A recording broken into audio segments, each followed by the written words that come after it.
Hi, I'm David from CSR Insights, and thank you for joining us in having conversations about good matters that improve people's lives. Our guest for today is Kevin Tansionco, a registered librarian and founder of the Magbasa Tayo movement. His organization is a strong partner of I Am Mad, or I Am Making a Difference, which has an event this coming October called Mad Talks Presents Sa Ngayon Padayon. Hi, Kevin, and thank you for joining us. Hi, Sir David. Thank you very much for the opportunity to be with you this time. Kevin, kwento mo naman sa amin bilang isang registered librarian, ano ba yung trabaho mo? Most probably, no, karamihan sa atin nagtataka bakit ako ay isang registered librarian. So currently po, I am working full-time as a senior product manager of Electronic Information Solutions Incorporated.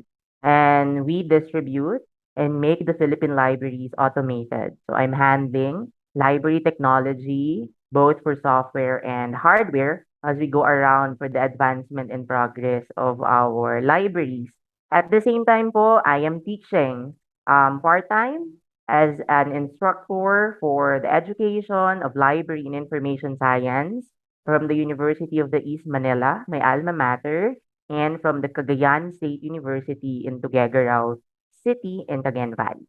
Ano ba yung nauna? Ito bang work mo sa library system or yung passion mo for reading? I think the passion for reading comes first before my work. Because when I started to study the Bachelor of Library and Information Science from the University of the East, doon na po nagsimula ang lahat. Because I don't have any idea on libraries and on the study itself. Hindi ko nga po alam na may board exam pala siya before. So my auntie just introduced to me the program, and that's where I see the importance of reading and how the library can help. So that's the start of my advocacy into reading as the founder of Magbasa Tayo movement. So I was able to see no the situations that we have. Parang from our place, sir, I came from Romblon. So nakita ko kasi doon dati na eto yung sitwasyon, wala kaming library, wala kaming librarian. But at that time, I was not able to realize na may malalim pala siyang kwento na pwede kong paghugutan ngayon. So when I finished my Bliss program, doon ko na-realize, mahalaga pala ang library dahil wala kami noon. So right now po, I was able to engage with communities, with groups like I Am Making a Difference na to introduce my reading and literacy advocacy. At saka, Kevin, hindi pala basta-basta na magtayo ka lang ng library. So merong sistema. It's very scientific, ang pag-prepare. Paano nga ba? Can you walk us through very quickly lang? Yeah, that's actually something na surprise din po ako personally. Because I started my college or my university experience as an accountancy student. And then I shifted to the library and information science. Then one of the questions that I have in mind before, may kurso pala ang library and information science. May board exam pala. So I need to be licensed before I can practice librarianship no in the Philippines po. So there is a systematically there's a science in the organization of libraries. Okay? Especially po that we talk about academic libraries, mga universities and colleges po. But in the Philippines, and the sad note lang po, no, we don't have as much as of public libraries, which is available in every barangay. Maybe I could say city and municipality, kahit paano po meron. But there is a way, if you can remember your library days before po, the card catalog thing, the call numbers, if you remember your Library of Congress and Dewey Decimal, that's one of the scientific way of how we organize it to make it more accessible to you. So that's what we are studying and what we are specializing to make sure that our clients, like any one of you who listen and watch no for this program, has the way to easily retrieve all collections na meron kami sa library. So mapaprint man yan, non-print po, or digital, we have our way of doing organization to make sure na mas mapapadali po ang buhay ninyo. Sa mga ganitong challenges na nakikita mo in improving literacy, sa kakulangan sa library, sa limbawa, ano ang ginagawa ng Magbasa Tayo movement para tulungan ito? No? Kasi we started very small.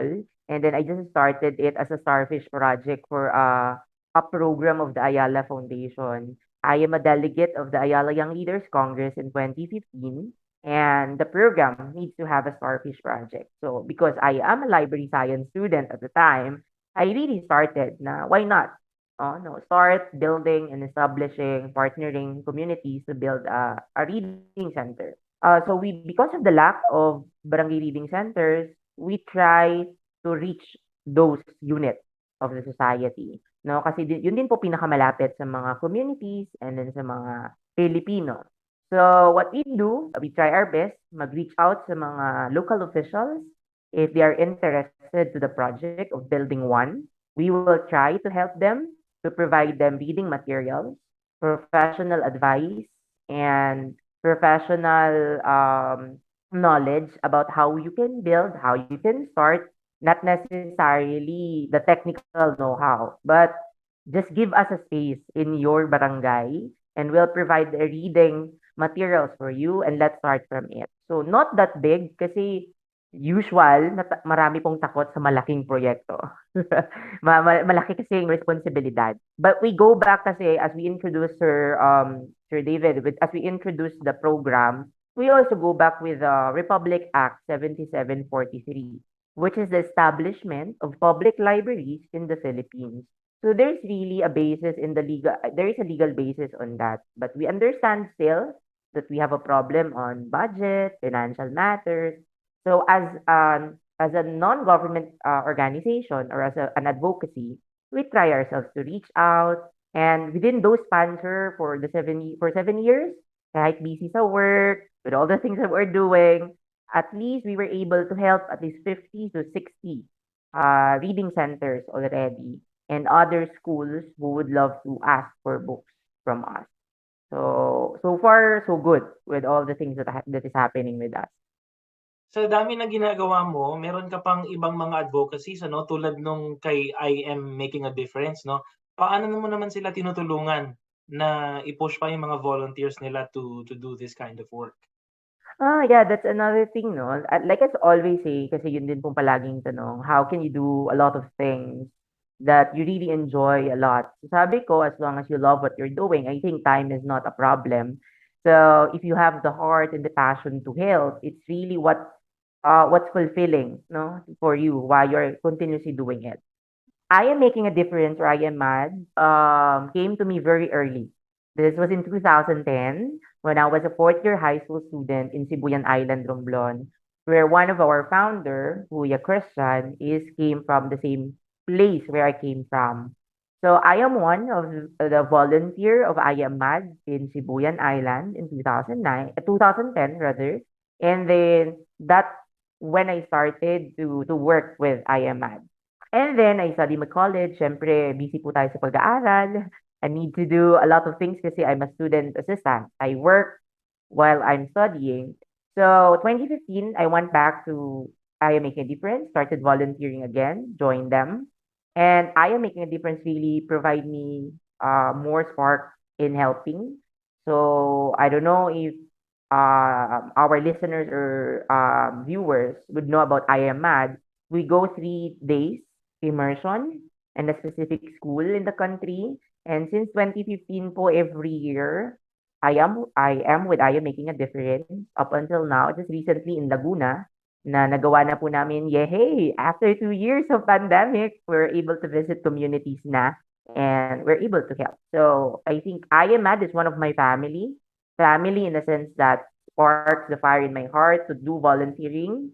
And that's why I could say also one of my inspiration to do Magbasa Tayo movement, just focusing on literacy because tulad nga po ng sinabi ko bilang librarian, I can understand the problem as a librarian. So I tried my best to also extend.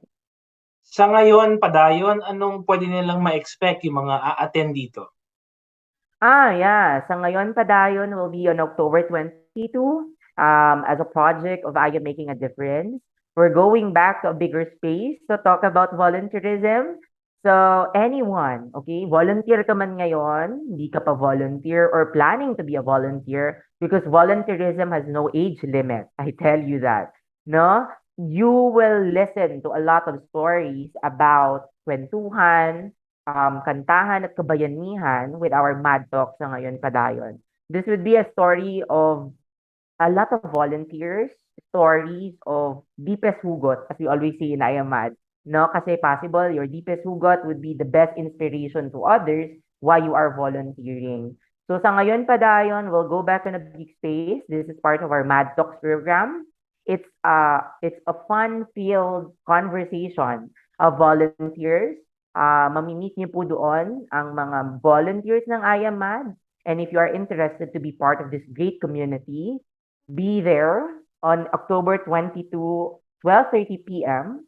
at Carlos P. Romulo Auditorium at RCDC Plaza, Makati. So, sa mga taga Metro Manila, napakadali pong puntahan, no? At napaka-cheap lang din ng registration. Okay? The registration will be part of our fundraising for all the activities that we're planning for the next years to come. Kevin, para sa Magbasa Tayo movement, paano ka naman nila pwedeng i-reach at paano ka nila pwedeng tulungan? You can visit our Facebook page, Magbasa Tayo Movement, and you can easily find me on social media as I am Ken the Librarian. So you can easily communicate with me, talk to me on our plan projects, and then I hope that through that you can be able to also extend your help as as we plan to build more reading centers, especially on Magdiwang, Sibuyan Island, Romblon, because we're targeting Sir David to finish or to establish the 8 barangay reading centers until 2025. So financial help, okay, to provide new books and new collections to those barangay reading centers that we are planning to build would be a great help to all of us.